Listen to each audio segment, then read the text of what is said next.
निश्चित भाव में ये अंचल गर्व हम ओडिशार गर्व हम इंडिया मानचित्र भितर यहाँ नवाई आम समस्त प्रयास कर बुझीपे मंदिर आर्द्रता केते बढ़ भुवनेश्वर पाखरे जो गोटे पहाड़ उपर जटणी पंचायत समिति अधीनस्थ लवणगिरी पहाड़ बहु पुरातन मंदिर मालिनी पहाड़ नाम परिचित। एही पहाड़ चूଳରେ ऐतिहासिक जगन्नाथଙ୍କ मंदिर, लवणेश्वर शिव मंदिर, हनुमानଙ୍କ मंदिर, माँ विमलाଙ୍କ मंदिर एवं माँ मंगलाଙ୍କ मंदिर चलित वर्ष प्रतिष्ठा करा जायछि। विश्व शांति महायज्ञ मार्च 6 तारिख रु 11 तारिख पर्यंत बहु धूमधाम सहित मध्य करा जायछि। एही प्रतिष्ठा उत्सव रे ओडिशार बहु मान्यगण्य व्यक्ति योगदान करथिले। समस्त अतिथि मानक मध्यरे थिले पीसीसी सभापति भक्त दास, जटणी विधायक विभूति बलवंत राय, बीजेपी खोर्धा जिला सभापति विश्वरंजन बड़जेना, वरिष्ठ कांग्रेस नेता सुरेश राउतराय, लवणगिरी जगन्नाथ मंदिर कमिटी अध्यक्ष तथा शिल्पपति तिरुपति पाणिग्राही एवं स्थानीय 2 कोटी पंचायतर समस्त ग्रामवासी वृंद। जहाँ देखिबाकु मिलिछि पहाड़टी प्राकृतिक परिवेश रे परिणत होई भक्तिमय परिवेश सृष्टि करिथिला। आगंतुक मानकु स्थानीय बासिंदांक निवेदन थिला एही मंदिर मालिनी पहाड़ को राज्य सरकार अनुमति रे पर्यटन स्थलीर मान्यता दिया जाऊ। जगन्नाथ मु आसी स्क्रैच लेवल गोटे स्क्रैच आसवा लोक आज ओडिशा भितर फर्स्ट प्राइवेट मेडिकल कॉलेज करार योग्यता जगन्नाथ देइछंदी। तिरुपति गोटे मेडिकल कॉलेज करार योग्यता देइछंदी। राउरकेला मेडिकल कॉलेज करार योग्यता देइछंदी।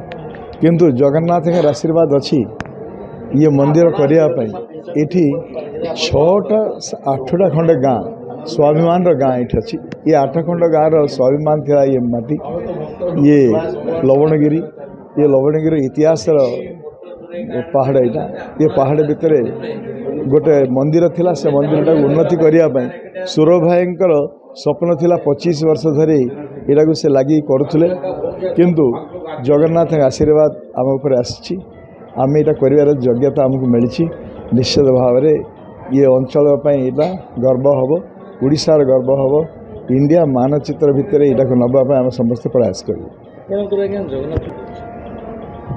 कहली ए जगन्नाथ आशीर्वाद मु स्क्रैच आसी थी ये सब मो देला परे ये आउट बड़ा आशीर्वाद कौन अच्छे आम यहाँ को ओल्ड एज होम गोटे करूँ ये गौशाला करवा आ गोटे मेडिटेशन एंड योगाशाला करवा आम ता सहित गोटे विनायक मंदिर गोटे हम ता सहित लक्ष्मी नरसिंह मंदिर हम यहाँ गोटे ओडिशा भितर टूरिस्ट डेस्टिनेशन सेंटर गोटे हम अति कम दिन भितर 3टा ये रथर आम रथ यात्रा हम आपण पुरी आशीर्वाद नमु आम जगन्नाथ आशीर्वाद नमु। ये जो या ना भी दिखाई जगन्नाथ क्षेत्र लवणगिरी जगन्नाथ क्षेत्र आम आगु आज लवणगिरी गोटे भुवनेश्वर पाखे लगिकी एते सुंदर स्थान पहाड़ रही यार ऊपर समग्र भुवनेश्वर दिशुचे एवं चारिआडे ग्रीनरी वातावरण अच्छे सुंदर 4टी मंदिर निर्माण है।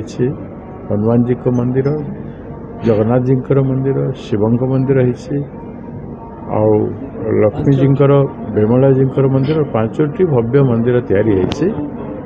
आज जो सुंदर वातावरण अच्छे गोटे आध्यात्मिक वातावरण भितर लोक कर हजार हजार लोकंर समागम चली साधुतार सहित एठी जो माने ए मंदिर को परिवार सहयोग करिसंती सेमान को मु कृतज्ञता जनाउछि। आमर सुर बाबू आम नेता से मध्य बहुत परिश्रम करिसंती। मो पाखरे आमर तिरुपति भाईना अछंती तांकर बहुत एथि योगदान रही। गोटे सुंदर स्थान भुवनेश्वर लोकंक पई ओडिशार विभिन्न कोण अनुकोण आसवा लोकंक पई निर्मित होइछि। आ मु बुझी पारुछि मंदिर आर्द्रता केते बढ़िबो भुवनेश्वर पाखरे थिबा जोगु एवं गोटे पहाड़ उपर थिबा जोगु। पर्यटन विभाग को आसुक नबार आवश्यकता रही। पर्यटन विभाग तो निश्चित भाव में आसंता दिन में सब को धरोहर को मेंटेन करने को पड़ो किंतु ये तो आरंभ मात्र लोकंकर उद्यम रे यहाँ महानुभाव व्यक्ति माने करिसेंती। आमर सुरबाबू एठी अग्रणी भूमिका करिसेंती। ତେଣୁ ଏଇ ତିରୁପତିଙ୍କର ନେତୃତ୍ୱ ହେଇଛି ତିରୁପତି ପାଣିଗ୍ରାହୀ କଣ୍ଟ୍ରିବ୍ୟୁସନ୍ ମେଜର ତାଙ୍କର ଥାଏ ତେଣୁ ଗୋଟେ ମହାନ କାମ ହେଇଛି ଆଉ ଦେଖିବା ଆସନ୍ତା ଦିନରେ ସରକାର ନିଶ୍ଚିତ ଭାବରେ ଏଠି ଯୋଗଦାନ କରିବ କିଛି ଅସୁବିଧା ଜଟଣୀରୁ ଧୀରେନ୍ ପ୍ରତିହାରୀଙ୍କ ରିପୋର୍ଟ ମୁସିକା ନ୍ୟୁଜ୍।